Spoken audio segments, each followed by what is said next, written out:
everybody. Lance Russell and Dave Brown right along ringside. By golly, we're about ready to go with more big action. Thank you very much, and welcome to Georgia Championship Wrestling. I'm Gordon Sawyer, your host, and we have quite an hour in store for us. Hello, everyone, and welcome to Championship Wrestling at ringside. This is Vince McMahon, along with wrestling's only living legend, Bruno Sammartino. Welcome to this week's edition of Mid-South Wrestling Television. I'm your host, Boyd Pierce, another outstanding card. Hey guys, welcome back to another edition of Regional Rasslin Presents. We heard your call and we are obliging. I just kind of threw it out there, Jamie. We just happened to record the way we did with the last time out with the Georgia 82. And I actually had several patrons go, can you keep doing that? That was fun. And so the answer is yes, at least for this episode. We will continue to do that. And hopefully you guys still have the fun here. And to bring the fun, we got a couple more weeks of TV to talk about. We've got another great write-up by John Walker, who attended a Marion, Ohio show. Some vivid recollections from John at the end of this episode. So we're going to be closing out the month of May here and going into the month of June 1982. Of course, I'm Ray Russell. And that over there is the one and only Jammie Jam Ward. Hello, welcome Mr. back, Jamie. Russell. What's shaking, Jamie? Are you sure the public wants to see me again? I mean, actually see me.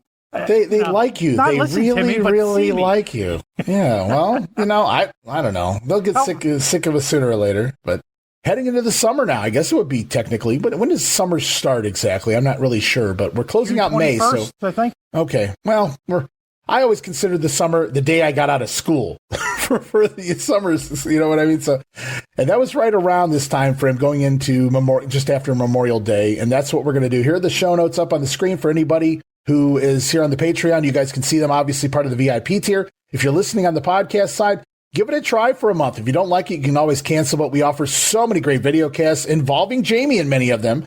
But we got so many great video casts you guys can check out there at the VIP tier, the Coliseum video cast, Monday Warfare, the Monday Night War video cast, and of course, Dan Gennety's Puresu Academy, all available. Plus, this right here, Regional Rasslin Presents. And of course, it's going to be a fun time with the St. Louis History Project here on the Present side. But right now, we're doing Georgia 82 with Jammie Jam Ward. And we're going to close out May, looking at May 29th, Atlanta, Georgia, of course, WTBS Studios. And we're going to look at some of the results here. Not a lot of footage here, but I did post what I could find on my YouTube. You can check that out, youtube.com/WrestlingGrenade. Some of the matches in the studio this week, Tom Pritchard over Rick Connors. They're still pushing Tom a little bit there. Dr. X over Rick Thor. A little more on Dr. X later in the program. Ole Anderson defeating Buddy Wade.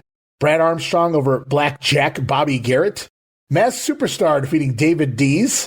Dr. X out for the second hour as well, defeating Randall Moffey.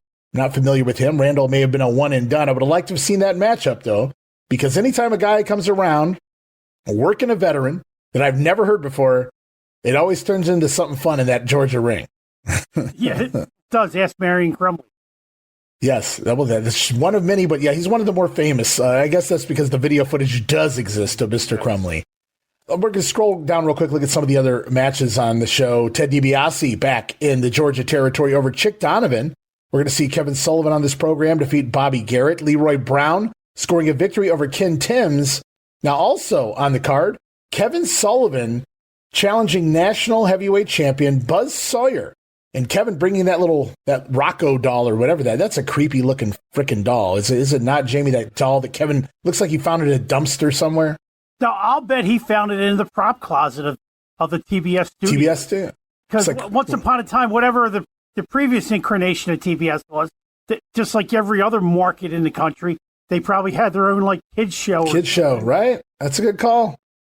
And that's amazing. That thing's probably been sitting there 20, 30 years. And Sullivan just happened to find it and decided, hey, you know what? I can do something with this. I'm going to do something with this, brother. And Kevin is busted out. This doll, the mouth really didn't work. He had to kind of get it going there. But it was fun to see Kevin. I can see Kevin getting high in the prop closet and going, what is this, brother? And just busting it out here, basically calling it Buzz Sawyer. So he brings the doll with him to ringside here for the matchup with the future Mad Dog. Some stalling early from Buzz. Kevin finally going to gain control. Spend the first 5 minutes of the match working the arm. For anybody watching on the Present side, by the way, anything highlighted in red means the video footage exists, and it's on my YouTube. So this match is out there. You guys can go check it out right now. So Sullivan working the arm for about 5 minutes of the matchup. Sawyer finally sending Kevin out to the floor and going to scoop slam him, bring him back inside over the top rope, hoping to take control. Kevin, though, dodging a knee drop, going for the leg of Buzz now. Spinning toe hold applied by Sullivan when the Super Destroyer attacking from behind, lowering the boom on Sullivan, who will get the win by outside interference to disqualification. Match goes about 7 minutes. Kevin gets the win, but unfortunately will not get the belt if it was on the line to begin with. But also, it looks like we're going to get a 2-on-1 beatdown here. Yes, and the whole reason for this match was Sullivan, or rather Buzz, went into the ring and no opponent was coming out. Right. And then all of a sudden, Sullivan comes out and Gordon reminds Buzz from the distance that you signed an open contract for the TV show. So Sullivan jumped on that open contract. See, they were doing open contract before the current U.S. John Cena Open, challenge. Invitation. Yes, right. Yeah. Right. We're going to see them do something else here before this episode of Regional Rasslin's over that a lot of people think didn't even become a thing until the Attitude Era, but we're going to see it here before we close out this week's episode. Stay tuned for that. So right here, the job guys are running in now, trying to make the save on Kevin. Kevin unable to take it on 2-on-1. Referee Nick Patrick even stepping in here, but he takes a nasty spill out to the floor as well. Finally, Tommy Rich and Brad Armstrong hit the ring, able to make the save, but the damage already done. Kevin Sullivan laid out. And that's a very important part. You talk about Buzz Sawyer's ego. He's not one of those chicken shit heels they talk about back in the day. He will step up, he will man up, and he will accept any challenge because he is that bit of a mad dog, but also he just has that ego that I can beat anybody. Nobody can beat me. Yeah, well, when you're coked up, I didn't mean to say that. Superman. When you're Superman. But what's also interesting about that matchup, why is Super Destroyer coming out? Yeah, that's a weird one. To help out. The alliances are really weird here in Georgia sometimes. Right, he's a tag team champ with John Studd, so why is he coming out to help Buzz Sawyer at this moment? I guess champions got to stick together, Jamie. Yeah, I guess so. Maybe that's what it is. It's possible. Maybe everybody just doesn't like Kevin Sullivan right now in that locker room. I don't know what the story is, but I do know that he takes a nasty beat down here, and they're going to write Kevin off briefly here so we can go do some other things in some other territories. Not very long. Kevin will be right back, but that will write him out for TV purposes for at least a couple weeks, I believe. Well, this has been a fun angle, and I enjoyed watching the first two, and he's back for week 3. I'm talking about the Nature Boy, the world champion himself, Ric Flair, in a powder blue suit this week, politely asking Leroy Brown to join him once again out here at the podium. Flair admitting, hey, the past couple weeks, I've been out of sorts. But asking Leroy back for a third time, Flair being the bigger man, admits that, hey, Leroy, you beat me. And as an apology, Flair brings with him 2 wrapped gifts for Leroy Brown. Flair states that I mocked your clothes in the past, your background, your lifestyle, but Rick, looking to make amends, offers these gifts as a sign of respect. Leroy appears to be more than trepidatious, but Gordon solely feels that Ric Flair is being sincere. That Gordon, great judge of character is Gordon Soley. Yeah, Gordon was into this angle, all the way. I don't know if Gordon knew what was going to occur here, but I'll tell you what, Gordon was very in Ric Flair's corner for this one. Telling Brown, hey, the man's being honest here. Make good. He doesn't want to be your friend. You're both competitors. As Flair said, right. Hey, we're both competitors. We both want to win all the time. You beat me. So I have a present here for you. Please accept. 2 presents, in fact. 2 presents, that's right. We'll talk about those presents here. So Gordon Soley, I like to think that Gordon didn't know what was going to happen here because he does such a great job of putting Flair over. But finally, Leroy Brown, on behest of everything that was just, everything that's just transpired between these two over the last several weeks, he accepts Flair's hand, a handshake, and an apology. Ric Flair stating, please accept these gifts from the world champion. Leroy opening the bigger package first, a custom-made jacket. Ric Flair says, hey, I had to take Big John Studd with me to the tailor since Studd and Leroy are similar in size. Flair gifting Leroy a custom-made $700 suit, double-stitched, which should hold the seams on a guy the size of Leroy Brown. So a nice, it's about a $3,000 suit today. Oh, absolutely. So he opens up gift number 1. It's part of a suit. Maybe we got something more coming here. It's time for gift number 2, a smaller box, but they say big things come in small packages. Flair understands, hey, Leroy, I know we're not friends. Like you said, Jammie, we're competitors. But Rick reiterating his apology, and he wants to be men. Settle this like men. But just as Leroy has the second box half open, Flair cuts him off, smiles, politely asks Leroy, hey, one more time, just for me, just for the champ, one more time. I got to try it one more time. Leroy has nothing to lose. He's beat the world champion twice now on TV in arm wrestling. Just give Rick one more try at an arm wrestling challenge. What do you say, Leroy?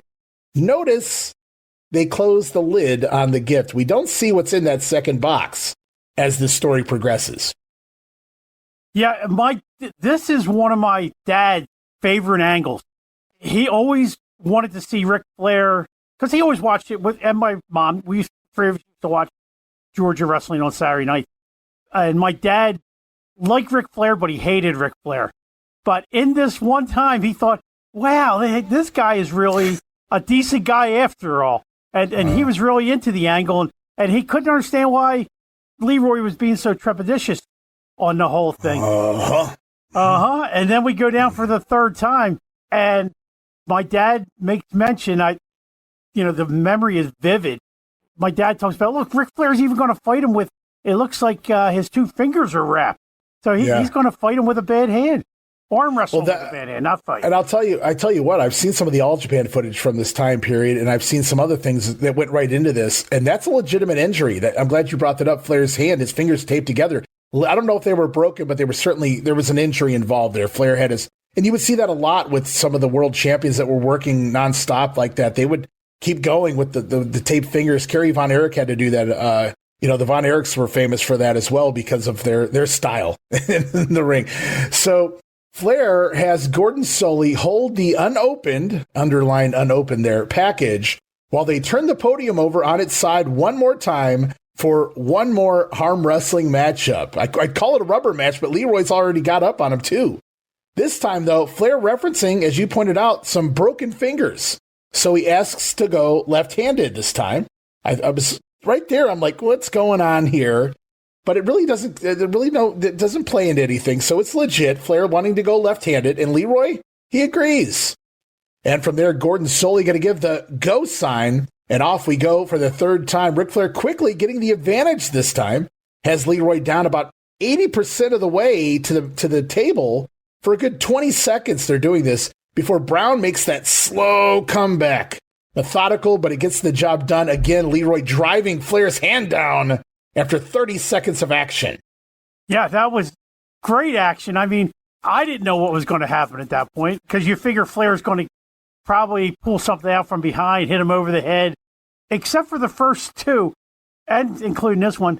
When did you ever see a clean arm wrestling contest? Something always happens during the contest when the heel's just about down.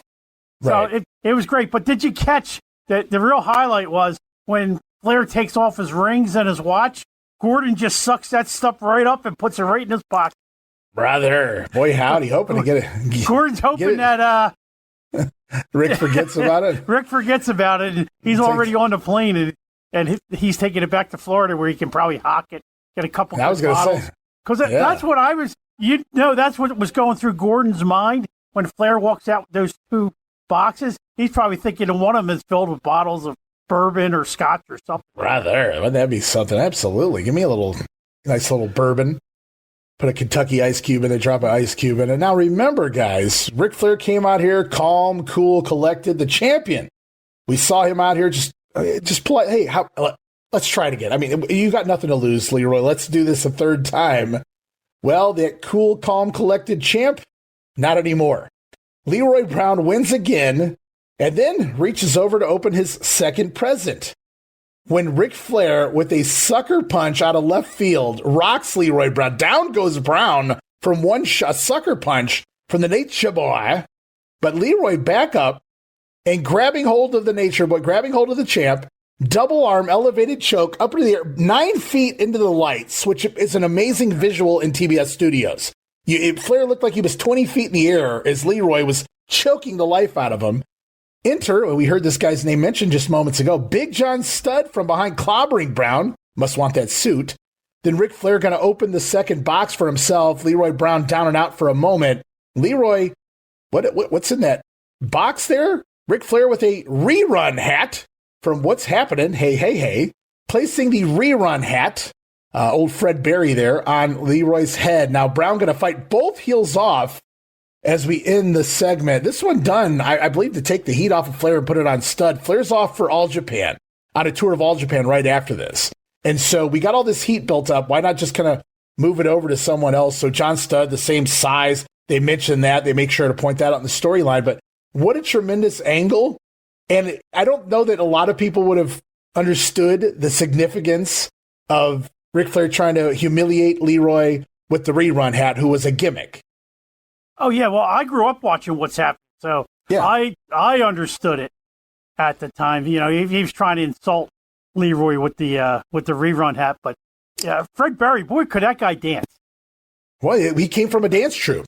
He better have danced. Yeah, he had his shtick down, that's for sure. He had his moment like Fonzie.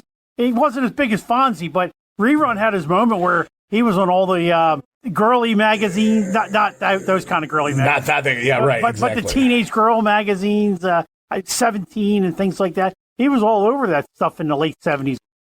And since we're covering Regional Rasslin, we'll cover, it's not regional TV, but just quickly, old school television, not just once. They bring back What's Happening Now in the 1980s. Rerun brought back for that. Both shows, Rerun gets a bigger head. He's the show. He's wanting more money. Winds up quitting the show both times because we go through the same cycle again with Fred Berry. We thought he deserved more. He may have. I don't know what he was getting paid there. But, yeah, that's just the story of Rerun. But basically, he's a comedy figure. Right. And I guess the humiliation there on Leroy Brown, he's calling him Rerun. And it's on Tubi. It's on Roku. You can go watch it for free. Stream it now if you want to learn a little bit more about Rerun and that magic hat of his.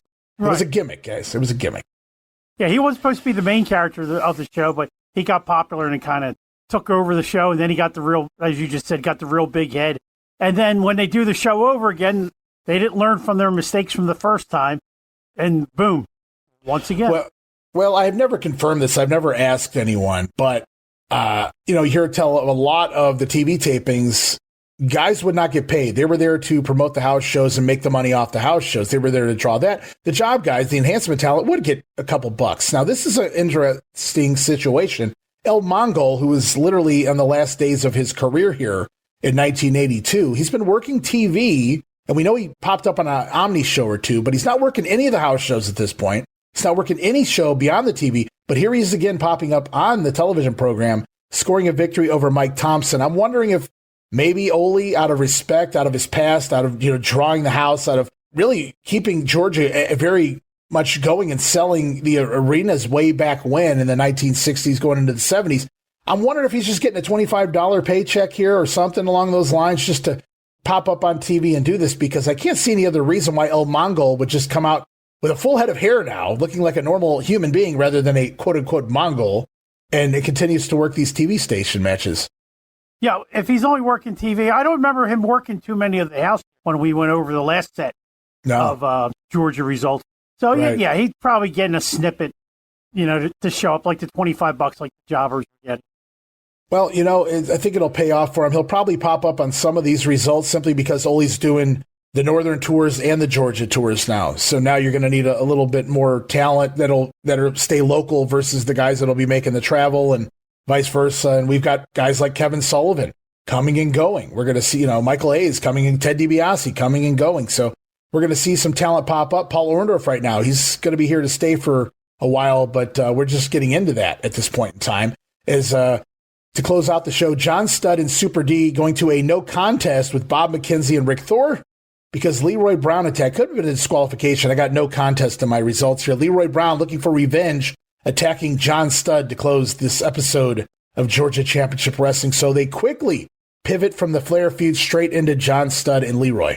Which isn't a bad thing to do. You got two big guys. They'll serve their purpose on the arena shows. People will want to come out, even though Studd's not the giant he's going to be in a year. They still want to see two big boys get it on. Yes, Studd's still slightly mobile at this point, so the match probably not as bad as it would be a year from now even.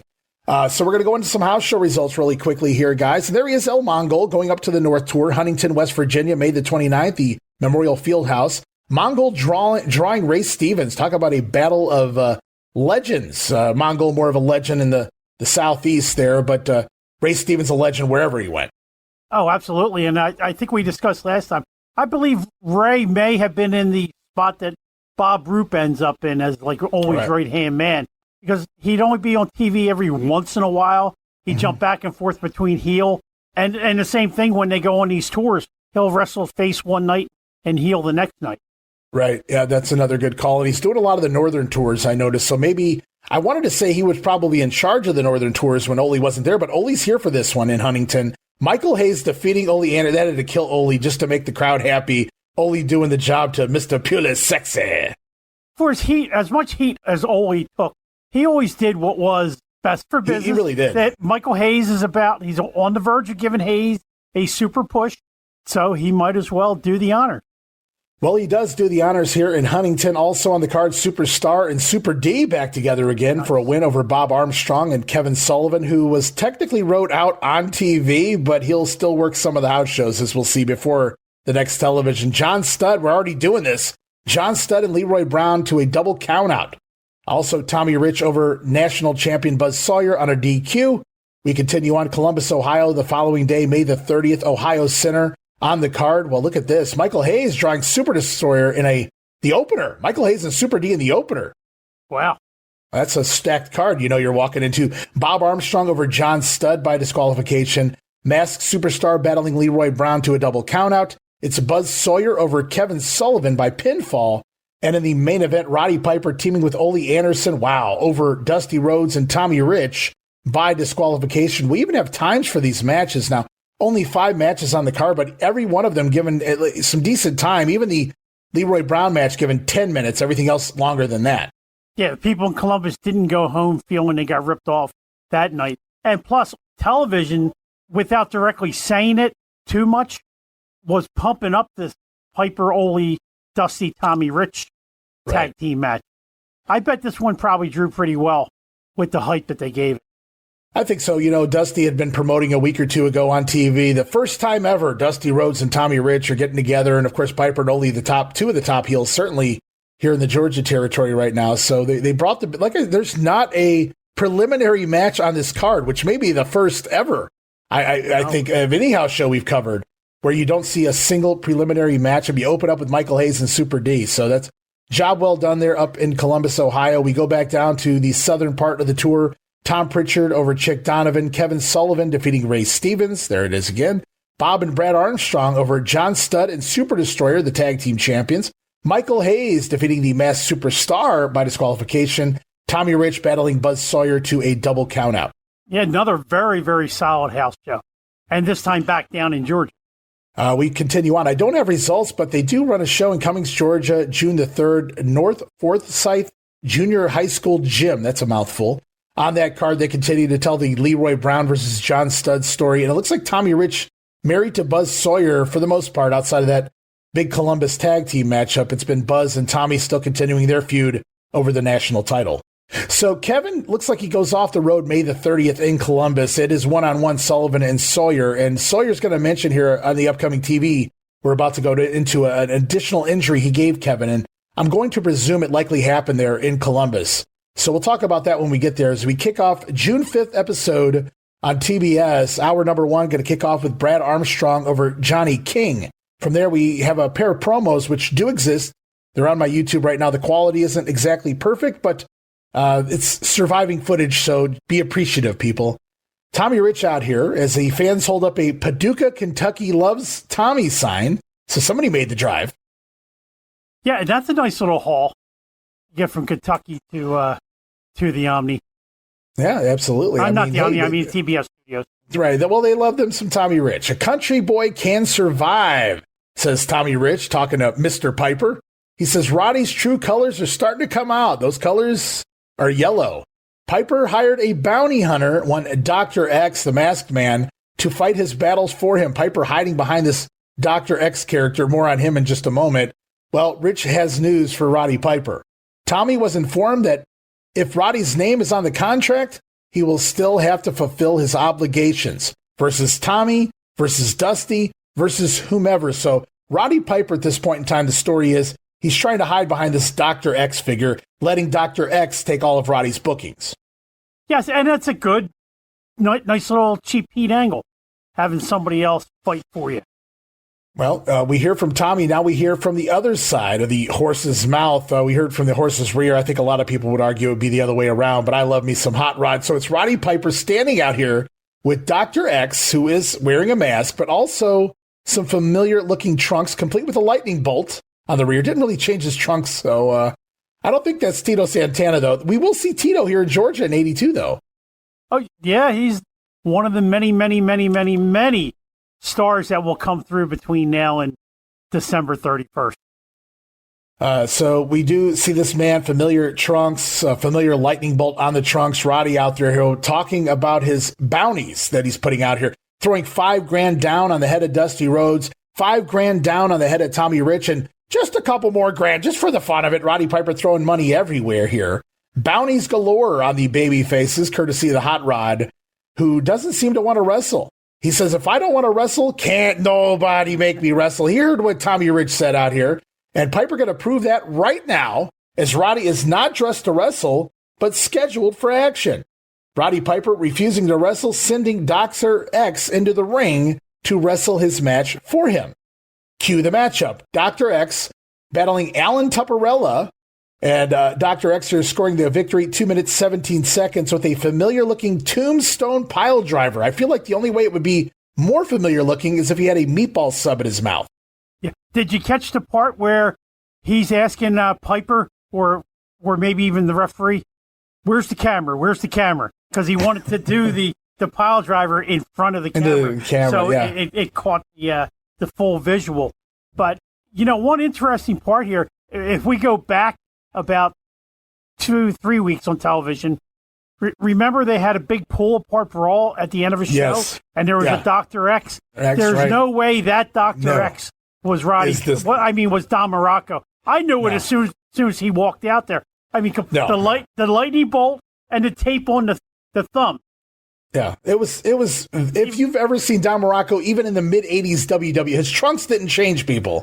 It was the same Don. And this is Don bulked up. This is more like 1986 Don as far as his body type goes. He has put on a lot of mass since the Florida run he just had in like 1980 and whatnot. So Don's a big boy by this point, but that is clearly Don, from his Steamboat feud alone. I would go, well, that's Don Morocco. Very, very easy to see that using his tombstone pile driver here and the thumb, as you pointed out as well. Very big part of his shtick, especially in Florida, the tape thumb gimmick that he used. And I'm sure we'll see him use it here in his next bout on the taping. But that was an excellent point. And I didn't put it in my notes, but I was thinking about it when I was writing the notes. Was the first time we saw this Dr. X, it was clear, and I think we mentioned that when he appeared, was that his body type is going to change dramatically, because that first Dr. X was just kind of like a blob.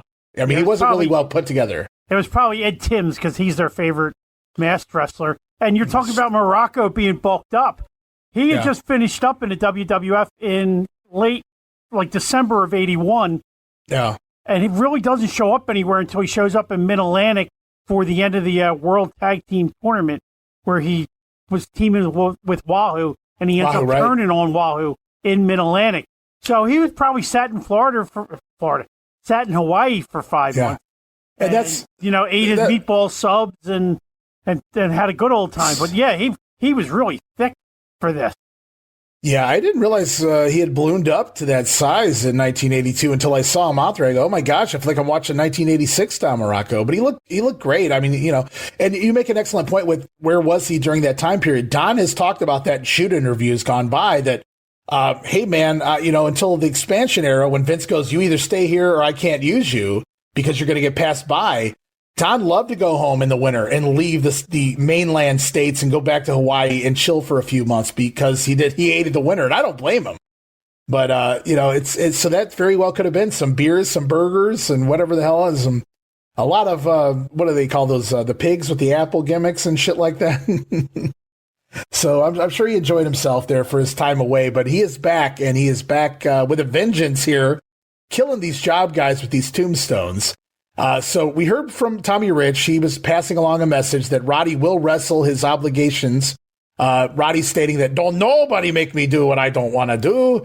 When out comes the vice president of Georgia Championship Wrestling, Mr. Jerry Briscoe, confronting the Hot Rod here. Now, remember, these two had been feuding. We saw highlights of that recently on TV. Piper breaking the leg of Jerry Briscoe in Mid-Atlantic. Piper asking Jerry immediately here, looking for another broken leg, are you trash can Indian man? So Briscoe, though, he doesn't wave, just kind of seeing right through Roddy, doubling down on the orders that if Mr. Popper, if his name is on the contract, he must compete. Briscoe promising Roddy that the NWA and Georgia Championship Wrestling will force Roddy to get in the ring, compete in all of his contracted matches. So kind of a fun story here. That means if you see him on the bill, if they're promoting him in your town, you are guaranteed here by Georgia, by the NWA, that Roddy Piper will show up. Yeah, he'll show up. He'll try to get out of the match, and then maybe Jerry Briscoe's making the tour, and he forces Piper to get into the ring for the match. So, hey, everybody's happy at the end of the day. Well, nobody gave Jerry the bullet points. There was no bullet points from Mr. McMahon here, so Gordon has to clean up what Jerry was actually saying, clarifying the message for the fans that may not have understood exactly where Jerry was going with that. But the story is that Roddy Piper will wrestle his obligated matches. If he's announced for a town, he will make that town. As we continue on with this program, Paul Orndorff back here again this week, defeating Ricky Martin. It's like La Vida Loca. Buzz Sawyer taking on David Jones. Now, Buzz going to score a victory, but we also get an interview, which we do have on the YouTube, referencing an upcoming tag team match scheduled right here today. We got a big angle coming here in just a minute. But Buzz also mentioning that he power slammed Kevin Sullivan on the floor. I have to believe he was referencing Columbus because that did not happen on the TV show. So Kevin is not here this week. So the matchup was supposed to be Buzz Sawyer and the Super Destroyer, which makes sense based on Super D's interference last week, aligning with Buzz Sawyer. Now, their opponents were slated to be Kevin Sullivan and Michael Hayes. But with Sullivan not in the studio, Buzz Sawyer out here telling Hayes, you better find yourself a new partner for the matchup that's about to go down here in just a couple matches' time. So we've got a little storyline brewing. Yeah, and I hadn't seen it at the time, the four flat tire angle, but that's the first thing that popped in my mind when I was rewatching this the other night.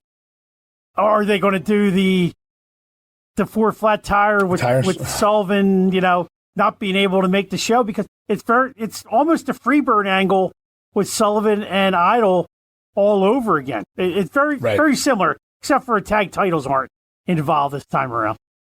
Well, we get another preliminary match in between here while we build up the story we're telling here. The fans are starting to speculate, what's he going to do? Is Kevin Sullivan going to arrive? What will Michael Hayes do if he doesn't show up in time for the matchup? And so that's where we go next. But first, it's Masked Superstar defeating Ken Hall. So we get a little superstar action, which I'm not complaining about. But then we come back. And with Kevin Sullivan nowhere to be found, it's Buzz Sawyer and Super Destroyer scheduled to battle Michael Hayes. And, well, it was supposed to be Kevin. But Buzz Sawyer up here mocking Michael Hayes. You're such a tough guy, Michael. Why don't you step in the ring and take both of us on, me and the Super D? And looks like it was spinning through Michael's head. Maybe I should. No, even Hayes too smart for that. Storms off to the back to go find himself a partner. Michael quipping, you want me to find a partner? Michael storming off to the back. What's that about? Several moments go by, realism here, because you can't just walk backstage and come right back out like you had it planned. So several moments go by, and we see Michael Hayes dart back across the camera. But he's not alone. A larger gentleman in street clothes follows him to the ring. Wait a minute. We pan out. We go to the ring. That's no ordinary man. That is one Terry Gordy. Joining Michael Hayes, the crowd losing their shit here in TBS Studios. Gordon solely selling it hard on commentary. The Freebird Fantasia appears to be back together again. The Birds taking it to Buzz Sawyer and Super D. Double backdrop sends Buzz Sawyer into the lights. Gordy with a big scoop slam on the huge Super D. Hayes coming off the middle rope with a flying elbow. And the Birds going to run off their would-be opponents here. My goodness, Jamie, take me back. Did you get this? Please tell me you saw this one live. I saw this show live. Yeah, there's no doubt about that. And, back then, even I was just getting into newsletters at this point. So I had no idea what had occurred in Alabama. What was going to what had occurred in Alabama, and but like you, if you remember, 2 weeks ago they promised Terry Gordy was going to be on the May 29th show, and there was no mention of him or anything. So I kind of just forgot about it. And then when he comes out with Michael Hayes, I just got chills just went through my body now that I had that same day when Gordy comes out and the Freebirds are back together again. Now, like I always said, Michael Hayes is my favorite, but him and Gordy together absolutely has to be my favorite tag of all time. And nobody Jack, just Gordy. Right. No, I get shit. Well, I'm a fan of meticulous storytelling. Take me weeks, take me months, so I can go back and go, aha, that's when that was. Or he did say that. Or I'm a big fan of that storytelling, but I'm also a big fan of surprises. As long as they make sense, and they're going to make sense out of it in just a moment.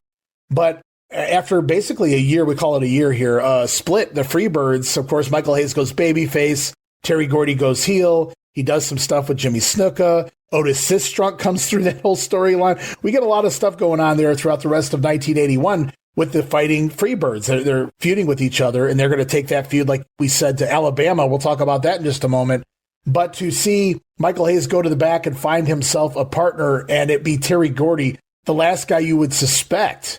The crowd, the tell is in the crowd response. It worked. It worked. Not just the Freebirds back together, but back together as baby faces. That's one of the loudest pops you'll ever hear out of that TBS studio. It worked very much. Now, Gordon Solie even mentioned Terry Gordy was slated to be here this week for an interview. So that's why Gordy was in. So they explain away. Why is Terry Gordy sitting backstage? Well, that would be a question I would raise as a smart fan at the time. Why that doesn't. But Gordon explaining right away, Terry Gordy was already scheduled to be here. He was here to talk to the fans, but Gordon says, well, I'm not going to wait for that. We're going to interview both of the Freebirds right now. And that's when they reference 6 weeks ago, Terry Gordy saving Michael Hayes, but Michael was too proud to shake his hand. Hayes admitting that here in the interview, but too proud no longer. Michael extending his hand right here on TBS to agree that they both have made mistakes in the past. Both Hayes and Gordy shaking hands here on Channel 17. Then we cut away a little explanation as to what Michael was referencing to Dothan, Alabama at the Houston County Farm Center going back April the 24th in this VTR of a Fantasia Gamble loser leaves town cage match that saw Terry Gordy beat Michael Hayes. But it was what happened after the matchup that really stuck out. After Gordy scoring the win, Hayes having to leave town, the Sheepherders, and I believe that was Joe LeDuc, attacking Michael Hayes post-match, going to cut the hair off the Fabulous Freebird. You can't do that. Nobody does that for another 13 years until VKM, Vincent Kennedy McMahon, says, you want a job, pal? I got some plans for you, pal. So Doc Hendricks was born. But no, we go back to the story here, and it's cool to see a little angle, a VTR from the Houston County Farm Center play into the Georgia storylines. So Gordy saw no need to humiliate a man after he was already down and beaten. And that's when Michael Hayes realized, I love this line, that's when I realized that Gordy, he still had feelings for me. I thought that was a unique way to word things for two men, especially men love the Freebirds ilk. But Gordy going to turn on the herders we see here in the cage, clearing them from the cage, saving Michael Hayes, perhaps saving his life. And today, the minute Gordy says he saw Michael come in the back and say, hey, Terry, you didn't need to say no more, Michael. I knew what you needed. And the Freebirds are indeed back together and back to stay. And I was a happy 15-year-old boy at that point, seeing those two guys, back together again. Now, could you tell, that video wasn't the best, but that's what happens when you got stuff that's almost, 50 years old. Well, it wasn't 50 years old at that time. It was like 5 weeks old. No, well, you know how many generations of that tape? I'm talking about overall. Because Harold had to tape Florida over top of it. We had to wait for somebody else to, to make the tape. And how many times that tape was taped over and over, and you lose it in generations. But yes. I couldn't tell if that was Williams and Miller or Williams and Boyd. I didn't look deep enough to really figure it out. I could easily tell it was the Sheepherders, and I think it was Boyd, but I could be wrong because I really didn't look that deep. But I was more focused on who's the third guy to go. I'm pretty sure that's Joe LeDuc out there. So That's a motley crew of guys you don't want inside a cage, especially with a pair of scissors, by the way. I should point out, but I do love the line here that Gordy says at the end of the promo. He says, "There's not a horse that can't be rode, and ain't a man that can't be throwed." You think you can't be throwed? Step in the ring with the Fabulous Freebirds, though. Gordy really, we saw that it took getting away from Michael for Gordy to learn how to cut a promo, but he really started to master that in 1981. We saw, and clearly he's perfected it here by 1982. Yeah, the separation was good for actually both of them, proving that Michael Hayes could be a top babyface, and Gordy needed to develop his mic skills, and he was, you know what, you put Terry Gordy and Jimmy Snuka together, one of the two has to talk. Somebody's got to talk, yeah. and Gordy was actually adapted to the microphone very well. Is he Michael Hayes? No, but he adapted to it very well. And back to the storyline, you know, he says, you know, he's been wanting to patch things up with Gordy, you know, since then, but he was too big. Michael gives you the sense that the whole falling apart was his fault, because it really was almost a year to the day that the Freebirds split up. And, you know, he disappeared for a month, Buddy Jack totally disappeared. Gordy ends up teaming up with Snuka, and we don't see Michael Hayes until after July 4th, when he comes back and says, my life isn't good, you know, I'm going to do the right things from now on. But when he gets to this point, he kind of takes the brunt for everything that happened between the two of them, and he's just thrilled that his brother has accepted his apology, and they can move on and be for the people now. Yeah, the Fabulous Freebirds are back together again. I'm sure somewhere down there in Alabama, Frumpy is very happy to be watching this episode. Relive the glory days of Memphis wrestling with the Retro Wrestling Review USWA podcast. Each week, we go back in time to review USWA Championship Wrestling from the 1990s, episode by episode. Join us for watch-alongs, behind-the-scenes stories, and exclusive interviews with people who were there and lived it. Whether you grew up watching it or you're discovering it for the first time, this podcast is your ringside seat to Memphis wrestling history. It's all a part of the WrestleCopia Podcast Network. Listen now at USWApodcast.com.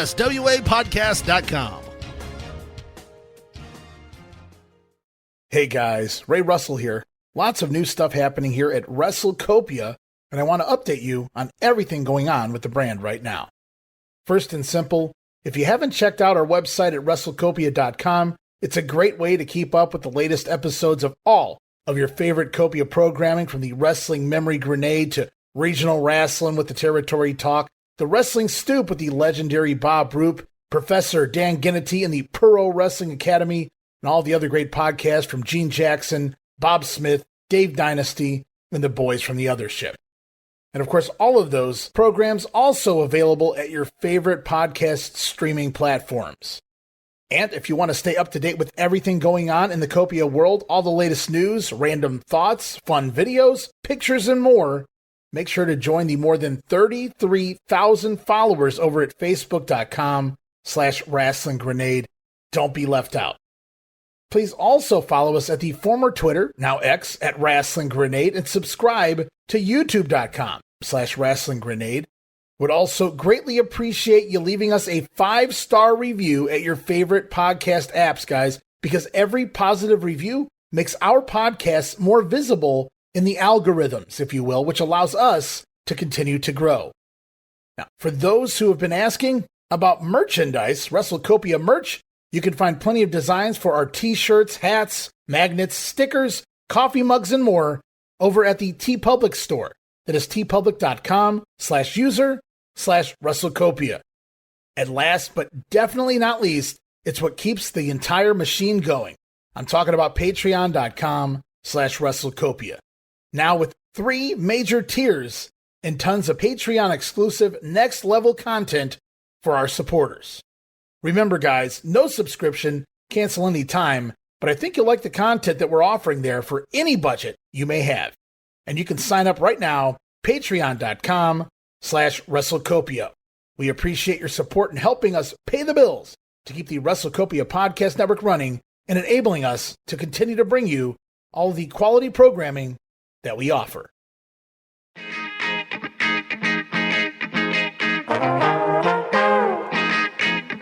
Hey, it's Bob Smith, and guess what? The Outdated Wrestling Hour is now part of the WrestleCopia Podcast Network.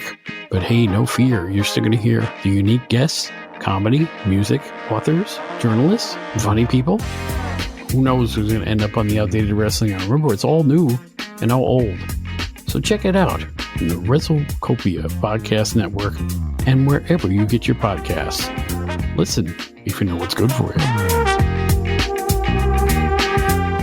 No matter what, the Freebirds, the boys are back in town. The Fabulous Freebirds are together again. That's just one tag team we're going to see here, reunited. We're going to see another team arrive here in the territory.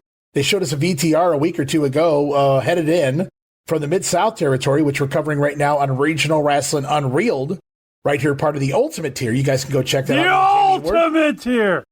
There it is. You were demanding it, Ray. I could tell. I couldn't hold it back. Oh, should have known that was coming. If you want to hear more of that, all you got to do is subscribe to the Ultimate Tier, and you can listen to us, watch us there as part of Regional Rasslin Unreeled, where we cover video footage, including Mid-South 1982. The Samoans getting ready to close up shop there, but they're coming here to the Georgia territory. That is Afa and Sika, not Sika, as spelled in the Mid-South. It's this Wild Samoans popping up here in the studio, scoring a victory over Tom Pritchard and David Jones. I'm sure Pritchard put in the matchup to make the Samoans look good. Hopefully David Jones the one doing the job. I would imagine he probably did. Certainly hope so. So the Wild Samoans are here. I'm sure Jammie is ecstatic. Oh, yeah. I was just thrilled. You know, it's bad enough I had to live already through 1980 and 81 with the Samoans, and now I'm going to get them back on my television again. Here is the Wild Samoans, and Afa and Sika are here. They're here to stay for the time being anyway, scoring an impressive victory, I am sure. As we move into hour number 2, we hear from the Bullet, Bob Armstrong, who brings on an award out for Roddy Piper. It's a paper that says Jackass of the Month. Only a month. I wrote the Bullet as being nice. Yeah, especially since they've been going at it since last October. Yeah, no kidding. Piper, of course, having issues with Bob Armstrong. Of course, that led to issues with Brad Armstrong. But Bob hasn't forgotten, clearly, Jackass of the Month. And, hey, man, was that computer paper? Was that printed out? Somebody spent some money or used Uncle Ted Turner's, probably illegally used his equipment there in the studio. Well, we continue on. Bob Armstrong just making his face known here on the program. We also hear from Paul Orndorff, who mentions that ever since he arrived here in Georgia, Buzz Sawyer has been doing nothing but trash-talking Paul.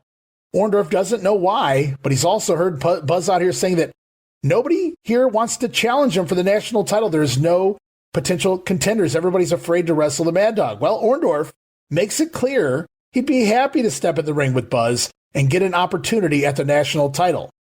Now, I should mention during this interview that Buzz Sawyer is in the ring preparing for a match, so all throughout Paul cutting this promo, Buzz overhears this, and he's shouting back at Paul. And it's like I said, I didn't like the WWF insulting our intelligence with those interviews where the guys that were wrestling each other in a feud, Vince would interview the babyface and interview the heel, the exit and enter. They're clearly standing 6 feet apart. Why are we not having words, at the very least, words exchanged, if not, an all-out assault? And I'm not saying you do that every week. I'm saying it just looks ridiculous to me, looking at it in hindsight. So I do like that with Buzz in the ring and Paul talking about Buzz, naturally Buzz going to say something back to him. It just felt realistic. Oh, yeah, absolutely. I mean, you're talking about the Vince thing. Maybe once or twice a year, you'd see guys who were, like when they were doing the interviews for the Spectrum, like you said, opponents coming in and out. Every once in a while, very rare, you'd see one of them taking a shot at the other one as they were like walking off, or you could hear them off camera getting something in there. And that would usually be the go home show with the Spectrum show that night, and they would have a few words. But yeah, this is great with him in the ring and going back and forth with Orndorff at the podium. Well, Paul says, hey, man, if you're saying you're short on challengers, I'll throw my name into the hat. Meanwhile, we do have a match in the ring. It is National Heavyweight Champion Buzz Sawyer taking on Randy Barber. Poor Randy Barber. Orndorff going to stay on for commentary with Gordon for this one, as Buzz is relentless. Classic Buzz Sawyer in the ring, punishing Barber. Brutal aggression, merciless stretching, sadist-like in many ways. But the power slam finally going to put Randy Barber away 5 minutes and 11 seconds of unnecessary stretching there, but it does give Paul time to get the gimmick over, get the storyline over on commentary. But unfortunately, Randy Barber, he was the sacrificial lamb for the story. Yeah, Randy Barber, I believe this is his earliest appearance on TBS. Okay. I don't remember him appearing before this. Randy Barber has a full head of hair. It might be back a little bit, but he's got a lot of hair, and he's going to be on TBS right through the early 90s. He's going to be there for quite a long time, yeah. I mean, I think he even worked the Disney tape. Synonymous with the TBS station, that's for sure, is Randy Barber moving forward. You talked about having a head of hair, probably not after this matchup. I mean, Buzz just eats him alive. The stretching is just, I mean, I know Buzz has done it a million times. Ronnie Garvin used to do it too, but just watching some of these, total dominance there by the national champion as he steps out of the ring and confronts Paul Orndorff at the podium. Buzz has words, but he doesn't back down from Orndorff. Buzz says he could put Paul down the same way he did Kevin Sullivan. Orndorff offering to step in the ring right here next week on TV if Buzz is up to it. And of course, the ego of Sawyer obliges the outpatient, Paul Orndorff, stating that I'll be here next week and I'll put an end to you as well, Orndorff. Gordon Solie then announcing the match has been made, a title match right here next week. Paul Orndorff and Buzz Sawyer, simply from a conversation at the podium. And that's where I wrote, what is this? The Attitude Era? Remember the beginning of every episode of Raw? The guys would come out for 20 minutes and make their own match? Well, that's what just happened right here in Georgia in 1982. Yeah, and we didn't even get like Jerry Briscoe to come out and say it's official or anything. Gordon took care of that. I guess Gordon could make matches once in a while.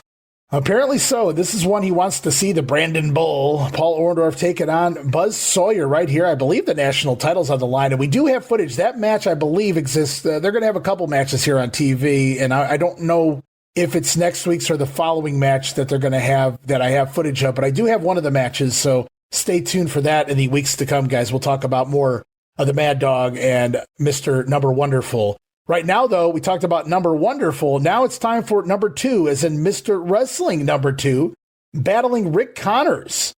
But immediately, as Super Wrestling 2, good to see him back here in TBS Studios. As soon as he gets in the ring, we hear the familiar tones of the Masked Superstar on commentary, jumping in on Gordon, wondering what number 2 is doing back in my territory. Superstar stated, he mentioned before, that he didn't want to see number 2 back here again, and he's going to go do something about it right now, leading to the Masked Superstar attacking Wrestling 2 just 23 seconds into his bout with Rick Connors.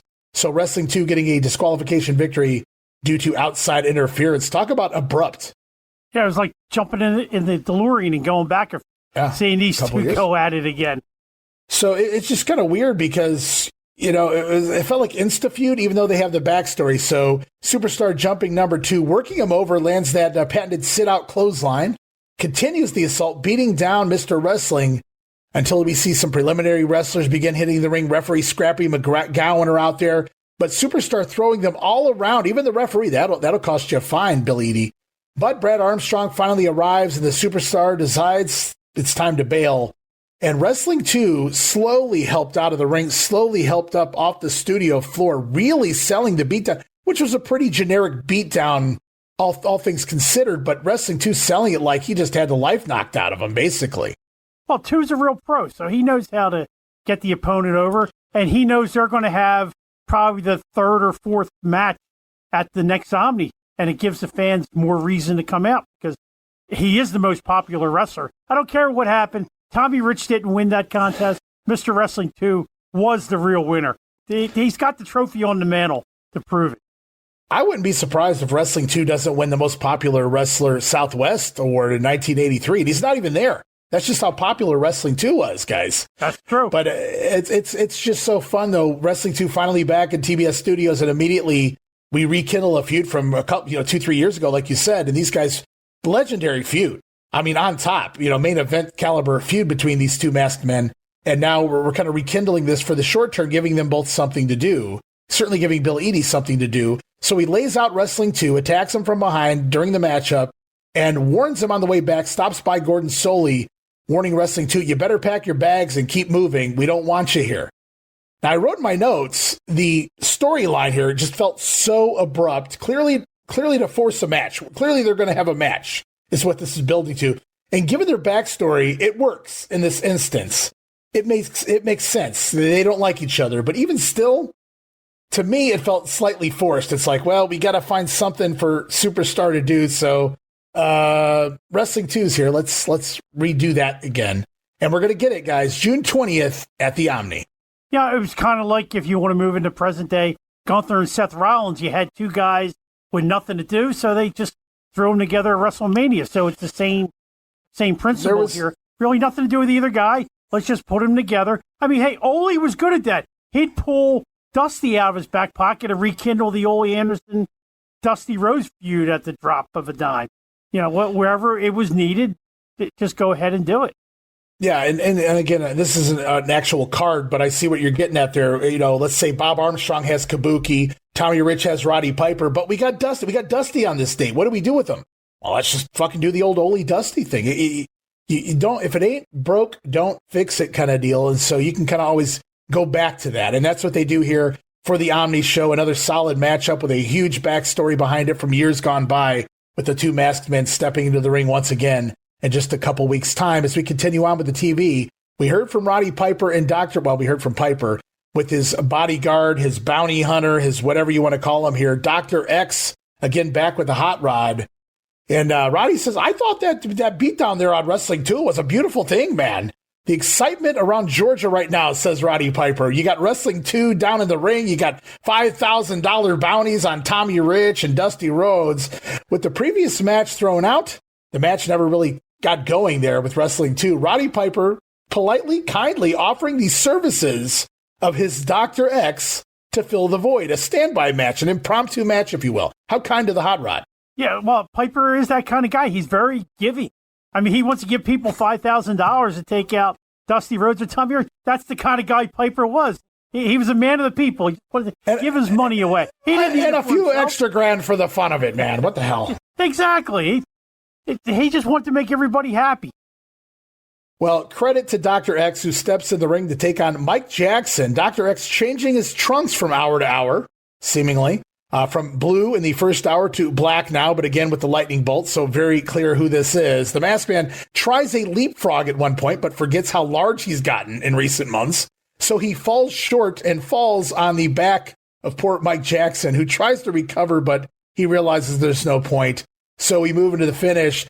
Dr. X landing that very familiar-looking thumb to the throat from that middle rope, followed by a catapult to set up the Tombstone Piledriver, giving Dr. X yet another win here this week on TV. Match only goes 1 minute and 52 seconds. And outside of the leapfrog, though, fun little matchup. Yeah, and Morocco remembered where the camera was this time because he pinned the guy or gave Mike Jackson the pile driver in the same exact place he gave the guy in the first matchup. Well, Roddy Piper there on commentary says the best part about Dr. X is don't nobody know who his wrestling machine is. He could be standing right next to Dusty Rhodes, Tommy Rich, without the mask on, and they'd never even know it. So Roddy selling, he's a mystery man. He's a machine in the ring, but you don't know who he is. Now, anybody that's been working, especially Florida, would know who this man is just based on his body type. But well, we could play that game, and the mystery man is a very dangerous Dr. X. Yeah, and I love this part with Morocco coming in because he's going to be here for a while. And he's going to be part of a couple really big angles going forward. It's going to draw a lot of heat and give Georgia national recognition. Well, we continue on with the program. We saw a fun angle. We saw an impromptu match with Dr. X putting away Mike Jackson. We see the Wild Samoans back out here for hour number 2. Afa and Sika defeating Rick Thor and Tony Zane. And then it's time for the hour 2 return of Freebirds and Fantasia. Cue that Leonard Skinner. We hear Freebird play. As the Freebirds, the boys are back in town. We get a VTR of everything we saw in hour number 1. And we cut back for a quick promo here in hour 2. Gordy Michael Hayes in the first hour admitting that he made mistakes. Now Gordy admitting here in hour 2 that he also made mistakes. A lot of mistakes. But all is right once again. So we got the heel, or the former heel, admitting he made mistakes. We got the baby face admitting he made mistakes. And it looks like they've made amends. And then I feel bad for all the other teams here in the Georgia territory because it does appear that the Freebirds are back once more. Back and maybe better than ever. I love that after, and I don't think they're intentionally booking it this way, but after both Freebirds promos, we come back with a tag team match. Last hour, it was the Samoans. This hour, it's the Armstrongs. So we're pretty heavy on talented tag teams right now in the territory. Bob and Brad together again. We don't see a lot of them teaming in recent months. Brad getting used to working without Papa Bob in his corner. I think that's what they were trying to do anyway. And it's the Armstrongs here scoring a win over Chick Donovan and Rick Martin to close the show. Let's see, Ricky Martin. Hey, it could be. He was a Menudo at the time. Living La Vida Loca. Oh, yeah, that's way too early for La Vida Loca, yeah. But then again, I remember when he showed up on General Hospital, too. Yeah, that's true. Yeah, my grandmother remembers all this. She remembers John Stamos as Blackie. Yeah, there's a lot of General Hospital references throughout my life. My grandma watched that from the day it started in black and white, a half an hour show, all the way to her passing. In fact, I'll tell just a really brief on her, essentially her deathbed, she was in hospice. She was still watching General Hospital, and I called her, and I spoke to her, and she said, "Can you call me back? General Hospital's on." So, to the end of time, she loved that show. She lived for that show. So it's kind of funny you mentioned Rick Martin being a part of that, but that's not this Ricky Martin, by the way. No, but it's nice to envision it anyway. It could, yeah. Well, yeah, a very young Rick Martin, that would have been. We go on. We got some more house shows to talk about before we close up this week, guys, including another write-up by John Walker in Marion, Ohio. But before we get there, we're going to look at Chattanooga, Tennessee, Memorial Auditorium, June the 5th. It's going to be El Mongol over Pete Martin. Pete Martin out here subbing for Bobby Garrett, maybe injured again. I don't know. Maybe some guys didn't make the towns because I also see Kevin Sullivan is back in the territory over Tom Pritchard. And Pritchard's subbing for Chick Donovan. So when you look at Kevin's a face, Pritchard's a face, you're like, wait a minute, did Kevin go heel? No. Chick Donovan was a no-show. I'm not sure what happened with Chick. Didn't make the town, though. So it's Sullivan over Pritchard, baby versus baby. Maybe Garrett and Donovan were travel rode together, buddies, and the car broke down, and for whatever reason they couldn't get there, and they found Pete Martin sitting out in the parking lot and said, "Hey, you want to make $25 the hard way?"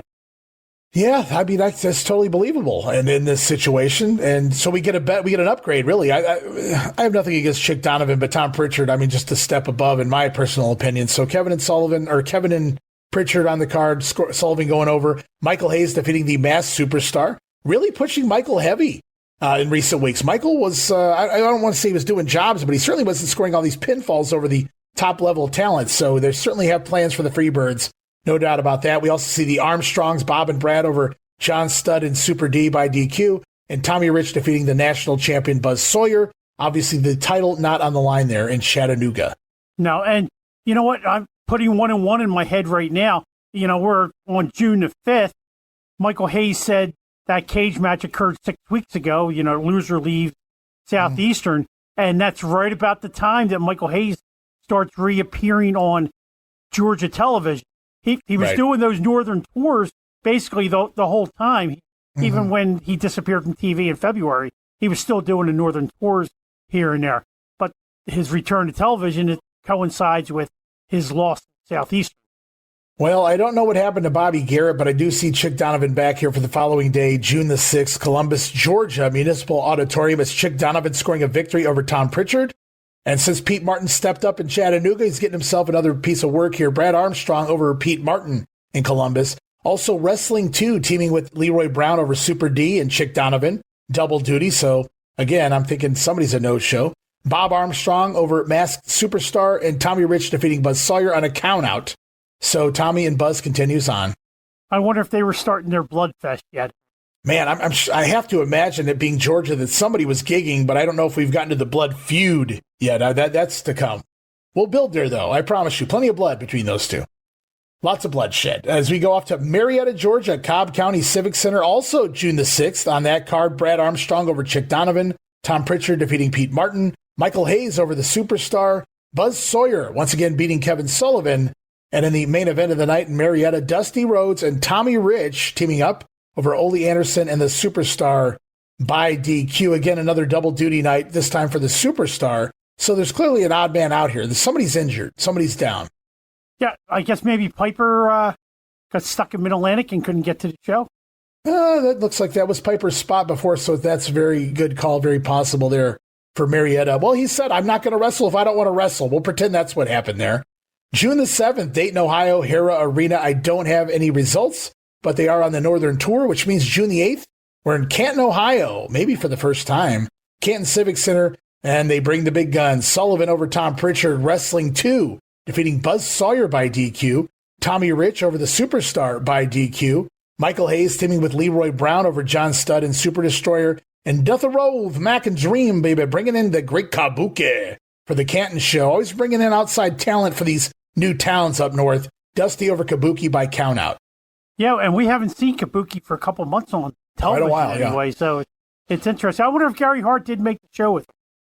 I don't know, but, taking the booking there. And again, another new town, another big city in the Ohio area. So it only makes sense to try to stack the box a little bit with some decent names on the show. And Tom Pritchard obviously used more in the preliminary role, but he's really the only guy on this entire card that you wouldn't see put in a main event if need be. Right. I mean, he's solid prelim, but he's not main event here. And you know what? The other reason maybe Kabuki's appearing on this one is that I believe the syndicated shows were usually 2 to 3 weeks behind, but people are still getting or are used to seeing him. He's not out of their consciousness yet. It's so, and I beat this to death. In recent weeks, I've beat this to death in regards to Ole's book. But he said, before I ran a town, I made sure we had TV. You need 3 months of TV before you try to run a town. You got to establish the wrestlers, the stories, the television program. So you have to presume that Kabuki was on that early TV here before they came to Canton. So it's only a wise move to, like you said, put Kabuki on this card because these fans are still familiar. That's one of the first people they saw when they started watching Georgia Championship Wrestling. So that's excellent booking there for Ole. Kabuki had a day off of World Class or wherever he was at this point. And so they bring him in here to work Canton. June the 9th, they're in Logan, West Virginia, Logan Fieldhouse. I don't have results there. June 10th in Marion, and we're going to come back to that in a minute because we have detailed results. So we're going to jump ahead real quick to Charleston, West Virginia, the Civic Center, June the 11th. The world champion coming to town. We'll talk about him in just a moment. On the card, Jerry Briscoe over Tom Pritchard. Buzz Sawyer defeating Kevin Sullivan. Big John Studd battling Leroy Brown to a no contest. And I will call this a double main event any day of the week. Dusty Rhodes teaming with Mr. Wrestling 2, defeating the Super Destroyer and Masked Superstar. And then the NWA World Champion returning from All Japan, Ric Flair, scoring a victory over Tommy Rich by knockout. Have to think some brass knucks or something maybe came into play there. But that's a hell of a card. Charleston, another city we haven't really mentioned before. Yeah, they definitely loaded this card up. And interesting to see Jerry Briscoe back in the ring. Well, Jerry, of course, has a piece of the pie here in Georgia, and they needed the talent, I would imagine, and Jerry out there. And I'm sure we had a fun little fundamentally sound preliminary opener there between Jerry and Tom Pritchard. That looks like a fun match. That's a fun night in Charleston. Yeah, and again, with TV being a few weeks behind, Jerry's fresh off of television and his war of words with Piper, so he's relevant. Another thing that's relevant to bring up here, too, is you go through these cards. 5-match cards are what we're getting here in Georgia right now. These are not stacked 8-match shows. People are accustomed to getting later on at the house shows when you attend WWF shows or WCW events. This is really, it probably depends on the arena as well. Obviously, the Omni, a little longer list of matches, but these smaller towns and these new towns, and they're just bringing all the talent. They're bringing the big guns. I mean, Charleston, again, they're making an impact here. We had Kabuki over in Ohio, but in West Virginia, Ric Flair is here. The Nature Boy himself, the world champion here, drawing house. And it's kind of funny because Charleston will become a Crockett country town eventually. Yeah, so they're already used to Ric Flair being there by the time that comes around. Again, main event, Ric Flair against former world champion Tommy Rich. Great way to close the night there in Charleston. Now we're going to move back a day to June the 10th, Marion, Ohio. We talked about 5 matches on the card. Well, this show, unless John Walker corrects me here when I read his write-up, only has 4 matches on the show. Marion, a smaller town, which makes me pop for the name of their arena, the Veterans Memorial Coliseum. I picture a 20,000-seat arena, apparently not even close to that. But in Marion, Ohio, smaller town, Charlie Fulton country, by the way. At least that's where he was billed from. And so it was a couple episode or two ago, fan John Walker wrote in, who attended the Marion shows, and he gave us a detailed events of the last show we talked about of May here in Marion, and they're back again, Georgia Championship Wrestling, for the month of June the 10th. John Walker writes, Georgia Championship Wrestling returned to the Veterans Memorial Coliseum, Marion, Ohio, June 10th, 1982. I remember watching Georgia as they announced what cities they would be coming to, and when they got to Marion, there was a local cut-in where we would hear Freddie Miller, Mr. B there, announce the lineup for our event like he did for the Omni. I was surprised when he announced Terry Gordy versus John Studd, because my recollection, there had been no mention of Gordy returning to Georgia at that time, and if he was, when he left, he had been a heel. So, why would he be wrestling John Studd? Now, the second time they made the announcement for the card, it was Terry Gordy versus Leroy Brown, which made more sense. Gordy left as a heel, but still made me wonder if it meant Terry was returning to the territory. The third time they announced our card, it was John Studd versus Leroy Brown, and that's the match we got of all the three. Terry Gordy would make his return to GCW TV the Saturday before our event. So kind of a precursor, a little pre-announcement there of Terry Gordy potentially making. Now, we saw Terry's not on the house show yet. He's not making the rounds yet, so that would make sense why he was yanked. But I'm just imagining that week to week as a fan, envisioning the matches, and then we wind up with Leroy Brown and John Studd. Of the three, that's probably my least favorite of the three. Yeah, well, you take Gordy out of the match. Yeah, it's obvious that the weakest of the three. But, hearing this kind of makes me wonder if they were originally going to have Gordy and Hayes get back together again on Georgia TV. Coupling that with the announcement that Terry Gordy was going to be there on May 29th, I wonder if that was the original plan for the reunion, or if that's maybe something they pivoted to, closer to that June 5th date. Well, if he saw the response that happened there in the Houston County Farm Center, Ole would be a fool not to put the Birds back together again, the way the crowd popped there in Alabama, much less in the studio. So, right call by Ole at the end of the day, no matter when they came up with the idea to do it. So Mr. Walker goes on. He says, the June event in Marion kicked off with Mr. Wrestling 2 versus Tom Pritchard, and what felt like we were watching a cat toy with a mouse. I could see that, Wrestling 2, taking advantage of Tom here. Both men shook hands and wrestled cleanly at first. But I think Wrestling 2 recognized the crowd was getting bored with their wrestling, because he started to take some subtle cheap shots throughout the matchup, like backing Tom into the ropes and not allowing a clean break. Maybe a Luthez pop there, I don't know. This got Pritchard fired up, and the niceties, he calls them the niceties, were out the window. But the crowd did come alive. Wrestling 2, more fun to watch when he is not holding back, says John Walker. The match ended when Wrestling 2 finished Tom Pritchard off with a high knee lift and got the pin. Afterwards, Wrestling 2 held out his hand, and after some hesitation, rightfully so, Tom, Pritchard shaking the hand of Wrestling 2, both men leaving the ring together. Which is the way it should be when it's a double babyface match. And Pritchard learned a nice lesson at it. Yeah, don't fuck with Grumpy Grandpa number 2. I mean, when he's pissed off, stay out of his way. But no, in all seriousness, Wrestling 2 had the personality where he could take over with the aggression and play the quote-unquote heel in the match if that's, the route you need to take. 2 was the ultimate professional and performer. So, yeah, he did whatever it took necessary without turning himself. And some fun storytelling there after the matchup. Tom hesitating to shake his hand because maybe there was some shady dealings of the non-clean breaks, things like that throughout the matchup. But obviously Wrestling 2, still a babyface at the end of the night. Hey, this is a competition, man. Everybody's here to win, Tom.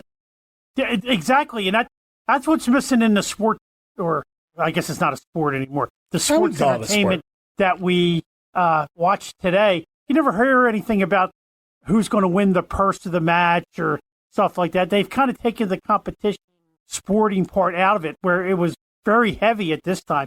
It was still, kayfabe wasn't broken, and guys were going in there trying to win that winner's purse. Well, we continue on with the night. National champion Buzz Sawyer in the second match on the card, scoring a victory over Michael Hayes by pinfall. Buzz using both of his feet on the ropes for leverage to steal the win. Michael Hayes kicking out, but just after that 3 count, from my understanding. So Buzz Sawyer victorious and a pinfall victory here for the national champion over your man, Mr. Fabulous Sexy Hayes. Michael always did what was best for business. What a guy. Hey, always. He's a survivor. He's still around today. He does whatever it takes. Yeah, man. And once upon a time, he had a manager named Little Richard Marley, and I'll just leave that there. So Michael did what was asked of him. He was a company man when he needed a paycheck, and with all that Jack Daniels drinking and all the pharmaceuticals intaking, he needs that paycheck. As we continue on, the third match saw Big John Studd, who actually wrestled this time, and I'll talk about that in a minute. John Studd scoring a countout over bad Leroy Brown. Remember, John Walker did the write-up for the last Marion show, said Studd looked like he wanted to be anywhere but in a wrestling ring. There was the Battle Royal. He talks about guys would come over to work Studd, and Studd would just kind of go, don't come over here. I don't want to do anything. And so apparently John came to work this time around. So happy to hear that. Well, him and Leroy Brown have been in several promotions together. They did a tour of Florida together. They did have a little Mid-Atlantic before. So, and they were in Knoxville together for a little bit. So, maybe behind the scenes are buddies, so he doesn't mind working with Leroy. I was going to say, I've seen John Studd in the ring with some of his other buddies. That doesn't really make him want to work, right? It's not always a thing. But John Studd came to work tonight. The people in Marion got their money's worth out of him, so I'm happy to read that. I'm also happy to read this main event here. Dusty Rhodes, again, teaming with Tommy Rich. They're scoring a victory over the former tag team champions, Super Destroyer and the Masked Superstar. Now, of course, Super D and John Studd, the champion. Superstar gifting his piece of the half of the belt. I think he should have got it back personally, but that's my opinion. But Tommy Rich came out wearing a cast on his hand from the injury he received from Roddy Piper and Ole Anderson weeks prior to this. I'm not familiar with the cast. You might have to enlighten me here, Jamie, if you know what he's talking about. And Tommy used the cast a lot, says Mr. Walker. Yeah, on our last podcast. The wrenching of the, yes. They tied him around the ring post. I'm covering too many damn projects, Jamie. As soon as you mentioned that. Right? It came back to me immediately because I had never seen a visual like that. It was so simple and so basic the way Roddy worked the hand of Tommy, but nobody's ever done it again, which I don't understand. Get down there on the ground, and he grabs Tommy's hand and he wrenches it around the ring post and uses his own foot to push off the pose, essentially trying to dislocate or break the hand of Tommy Rich. Yeah. If I was starting up my own promotion today and I had a little bit of money behind me, I would go back and watch tapes of old shows like this and just redo the shows. Right. I mean, the wrestling in the ring would probably be a little different now, but outside of that, I think most of this would work. I mean, the stories would work if the guys could get them over. Exactly. You just pencil certain guys. You're playing a role of Tommy Rich. You're playing a role of Roddy Piper, and go from there. And even your squash matches, you just update them into the modern terms where they fly over the ropes and on tables, all that kind of fun stuff. Well, we're going to finish a little early here, so I feel like we have time to I'm going to mention this really. There's a lot of old TV shows that I grew up on that I love, and some of them hold up today. I can go back and watch them right now. My son's picked some great ones recently. We're in the final season of Night Court. I love Night Court growing up, and it still holds up for me today for what it is. But then there's other shows that I can't watch. I'm like, how did I watch this? Like, it just doesn't hold up to time. But I feel like a lot of the wrestling storylines that were done in the Territory era, they resonate, they're personal, but they're basic and simple in many ways. The reasoning why I hate you, the reasoning why I want revenge, it makes sense. It's just logical, and it holds up today. Yes.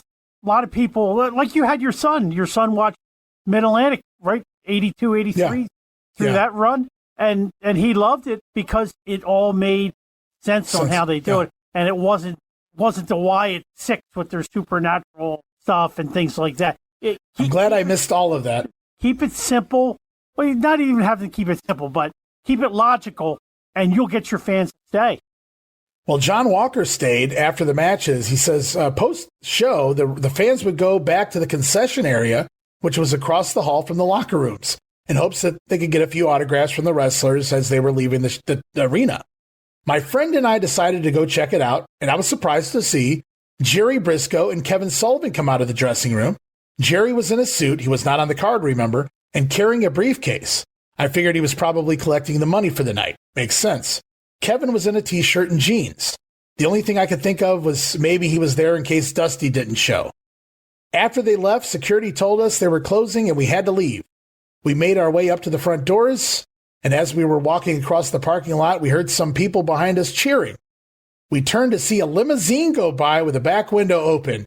And doth it roll, the wave into the family, that $1 million smile, baby, right out the back of that limo, baby. In Marion, Ohio, a limo for Big Dust. You got to love the story here. Yeah, I'm a little surprised with Dusty having a limo in Marion, Ohio, but then again, it's Dusty Rhodes. He's going to go first class because Dusty was bigger than the champion, you know. He was the uncrowned NWA World Heavyweight Champion, so I guess the limo, you know, does make sense. If it wasn't a limo, I'm sure it was a Cadillac. I mean, I'm sure it was something Dusty conned somebody locally and giving him a ride, if you will, through their business. So that's great. I love that. I can just picture. Can't you just picture Dusty though with the window rolled down, like he's on TV, like he's doing it, mugging it for the camera, with that $1 million smile. That's what it is.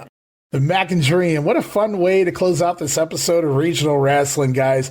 2 more weeks of TV in the books. We've now entered mid-June. We're moving into another Omni show on the 20th upcoming. We'll be covering that on the next episode. Jamie joins me for Georgia 82. Again, I want to encourage everybody to stay tuned. We got so many projects in the works. As Steve Crawford and I ended ICW, Angelo Paffo's story, as Vandal Drummond and I have just finished up the LaBelle territory, closing up, selling out to Vince McMahon in 1982 as well. At the same time, we've got new projects on the horizon. We're going to be debuting AWA on ESPN. Going to kick things off with the first episode the summer of 1985. Roman Gomez, UWF 86, was the last time we heard from Roman here on the program, but he is coming back to help me cover that. And Jamie's going to help me cover some of the AWA video shows as part of Regional Rasslin Unreal. That's one of our new projects ahead. We've also got a couple other in the works, including Florida, Championship Wrestling from Florida at 1980. I've had so many historians, super fans of the time, people that worked in the office. They reached out to me and said, how can I help you? I want this story to be done right. So, you know, I take that with great pride and respect. And so I plan to do that as much justice as I possibly can. Yeah, big things in the works here on WrestleCopia. And hopefully more people are like John Walker here and send you their personal reports and things from way back when. Because it helps us all learn. Well, you know, I'm glad you brought him back up there. I want to thank John so much for sending these in. I believe he already sent me the July one as well. So I'm looking forward to reading that one when we get there. And I love his vivid recollection, his memories. But you know what? The shows I remember the most, Jamie, were the earliest ones I went to. As time went on, it just became a thing, right? Like you used to go in and everything runs together. But those early ones, those early memories really stick out to me to this day, nearly 35 years later, whatever the case may be. And so I'm looking forward to reading what happens here in Marion on the next round. But in order to get there, we got to finish up the month of June 1st. So we've got more TV. We've got the Omni. I'll try to put up whatever footage exists. The footage is scarce throughout portions of the summer of 82, unfortunately, which, again, you've mentioned it time and time again recently. Very odd considering this was on cable. Yep. There are territories that only aired locally that have more footage available than the cable TV program. So it's out there. It's just a matter of finding the right person who has it. Yeah, somebody has it in their attic, their garage, their basement. That footage is out there somewhere.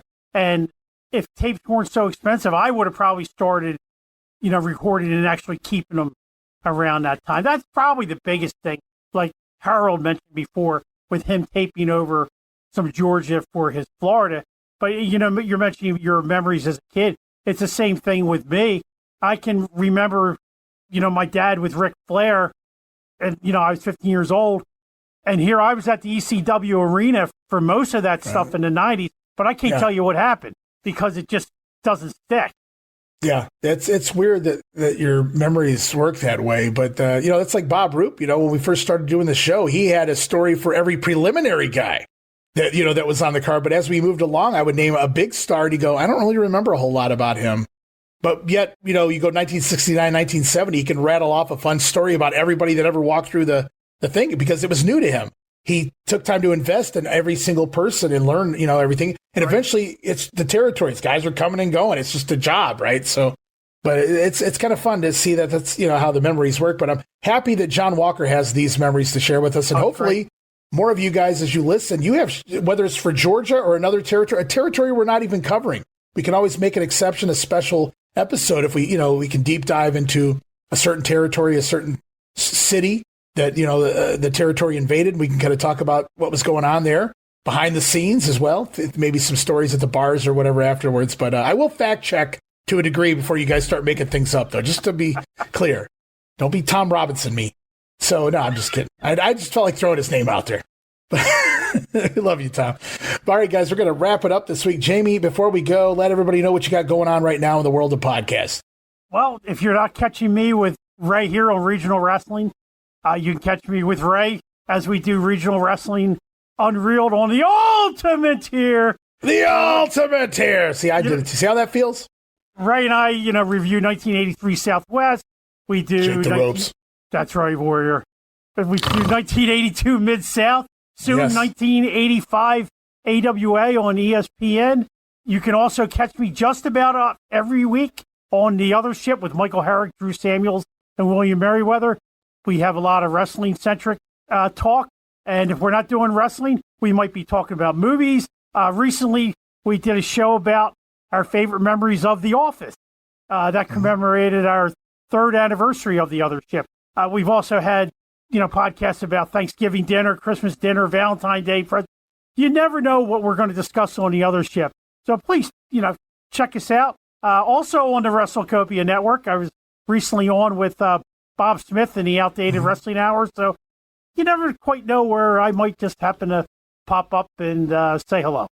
And we also got great feedback. Recently, me and Jammie covered Chi-Town Rumble 1989 for the NWA and Clash of the Champions 9, New York Knockout, the Flair Funk I Quit match. We had some fun times there. Those are also available there, part of the big ones at the Ultimate Tier. We've got so much going on right now in the world of WrestleCopia. More to come. Stay tuned. Check the social media. For anybody here on the Patreon, thank you so much for trying out the VIP tier and giving us another shot here at the Regional Rasslin Presents program. I'll be back soon again with another one of these, another installment with Phil Adams, as we continue to tell the story of the St. Louis Wrestling History Project as we move into that TV era. And hopefully we'll have Herb Simmons aboard once we get to the TV world as well. But we're going to be finishing that up. That'll be as part of the Regional Rasslin Presents show. For anybody listening on Regional Rasslin, right here on the podcast where we talk the territories, I want to thank you guys as well. More coming very soon. Stay tuned. Until next time, Ray Russell saying goodbye. And thank you so much for being here, Jammie. My pleasure. And everyone out there, not only am I, the guest host for Ray, I listen to every single regional wrestling podcast that Ray puts out there because I just want more knowledge in the noggin.